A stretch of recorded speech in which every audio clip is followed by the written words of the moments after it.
এজন্য এর নাম হচ্ছে ইউনিভার্সাল টেস্টিং মেশিন। এটা হচ্ছে মেইন ইউনিট। মেইন ইউনিট বলতে এখানেই টেস্ট করা হবে। আর এটা হচ্ছে কি, এটার কন্ট্রোল ইউনিট। এটা কাজ করে কিভাবে? হাইড্রোলিকে, ঠিক আছে? অর্থাৎ এর মধ্যে যে ফ্লুইড দেয়া আছে সেই ফ্লুইডের মাধ্যমে এর লোড কন্ট্রোল করা হয়। ফ্লুইডটা কোথায় আছে? এটার ভিতরে, ঠিক আছে? এখানে একটা ফ্লুইড ট্যাঙ্ক আছে, সেই ট্যাঙ্কটার ফ্লুইডটাকে কন্ট্রোল করা। অর্থাৎ প্রেসার তো দরকার। প্রেসার কে দিবে? একটা সার্ভো মোটর আছে। এই শুনতেছো? জি স্যার। সার্ভো মোটর আছে। সেই মোটর যদি আমি অন করি তখন হচ্ছে ফ্লুইডকে সে মানে প্রয়োজনীয় প্রেসারটা দিবে। ফ্লুইডগুলো কোন দিক দিয়ে যাবে? এই টিউবগুলোর মধ্যে দিয়ে যাবে। গিয়ে দেখো উপরের অংশে কি দুইটা টিউব গেছে, আর দুইটা টিউব কোথায় গেছে? এখানে। এখানে এর কাজ কি?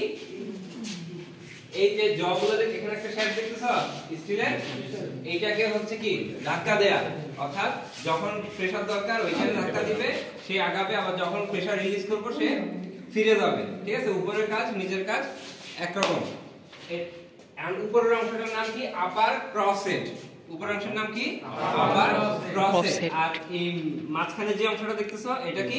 ইন্টারমিডিয়েট ক্রসহেড, ঠিক আছে? আপার ক্রসহেড, ইন্টারমিডিয়েট ক্রসহেড। আমরা যখন টেস্ট করব, যদি টেনসাইল টেস্ট করতে চাই, এই দুইটা অংশে ফিক্স করতে হবে। এখানে দুইটা জ দেখতেছো উপরে, জ কোনগুলো? যেগুলো হচ্ছে কি ক্ল্যাম্প করে, এগুলোকে বলা হয় জ বা চোয়াল। বাংলা হচ্ছে কি? চোয়াল, ইংলিশে হচ্ছে জ। এই যে কালোগুলো, সো এগুলো কি? জ। এখানে আপার ক্রসহেডও আছে, লোয়ার অথবা ইন্টারমিডিয়েট ক্রসহেডও দুইটা জ আছে। এদেরকে আমরা কন্ট্রোল করব কিভাবে? ওই যে ফ্লুইডের মাধ্যমে, ঠিক আছে? হাইড্রোলিকের মাধ্যমে। এটা কি ফ্লুইড ইউজ করে? এটা হচ্ছে 100 গ্রেড একটা অয়েল আছে, ঠিক আছে? তো এখানে আমরা করব কি, যখন টেস্ট করব, যদি টেনজাইল টেস্ট করি, টেনজাইল টেস্ট করতে কিভাবে? এই যে আমি এই হাতে ধরবা গ্রিপ করলাম, এখানে গ্রিপ করলাম, টানতে হবে, তাই না? Yes sir. এখানে আমরা দুই দিকে টানবো না, একটা ফিক্স থাকবে, অর্থাৎ ইন্টারমিডিয়েটটা ফিক্স থাকবে, আপারটা এইভাবে উপরের দিকে টানতে চাইবে, ঠিক আছে? এখন টানবে সে একই গতিতে, একটা নির্দিষ্ট গতিতে সে টানতে থাকবে। এখন ম্যাটেরিয়ালের ইলাস্টিসিটির উপর বা স্ট্রেংথের উপর ডিপেন্ড করবে যে সে কতটা টানতে পারবে, তাই না? এই ম্যাটেরিয়াল একরকম টানা যাবে। যদি আমি হচ্ছে একটা ইলাস্টিক ম্যাটেরিয়াল নেই, ঠিক আছে? একই পরিমাণ যদি ইয়াতে টানতে থাকি, সে তাড়াতাড়ি হচ্ছে কি কম হয়ে যাচ্ছে, তাই না? ডাক্তার স্ট্রেংথ বেশি, তাহলে হচ্ছে সে কি হবে? কম এলংগেশন হবে। যদি অ্যালুমিনিয়াম নেই বা লেড নেই, লেড মানে কি? সীসা, ওগুলো যদি নেই, আমি সহজে হচ্ছে কি একে লম্বা করতে পারবো, কারণ কি এর ইলাস্টিসিটি বেশি, ঠিক আছে? তাহলে আমরা যখন টেস্ট করব, তাহলে কি ইন্টারমিডিয়েট ক্রসহেড ফিক্স থাকবে আর আপার ক্রসহেড উপরের দিকে যেতে থাকবে। তাহলে আপার ক্রসহেডটা কোথায় আছে খেয়াল করো, এই চারটা কলামের মধ্যে আছে, তাই না? এই যে স্টিলের যে চারটা কলাম, এর সাথে আপার ক্রসহেড ফিক্সড আছে। আর ইন্টারমিডিয়েটটা কোথায় আছে? এখানে যে একটা স্ক্রু দেয়া আছে, এই স্ক্রুর মধ্যে।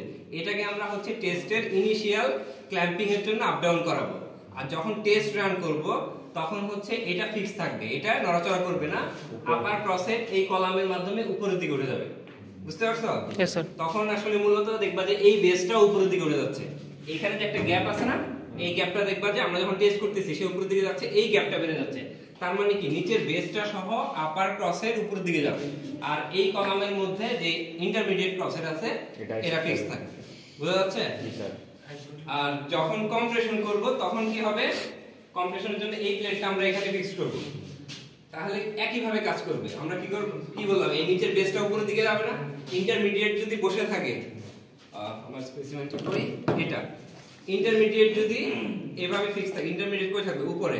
আর বেসটা কোথায় থাকবে? নিচে, কম্প্রেশনের সময়। এখন তাহলে আমার কোন অংশটা উপরের দিকে যাবে? নিচের অংশটা। উপরেরটা ফিক্স থাকবে, নিচেরটা উপরের দিকে চাপতে চাইবে। তাহলে তখন কি হবে? এদের কম্প্রেশন লোড পড়বে না এর মধ্যে, তাহলে হচ্ছে নিচের বেসটা উপরের দিকে যাবে। বুঝা গেছে কনসেপ্টটা?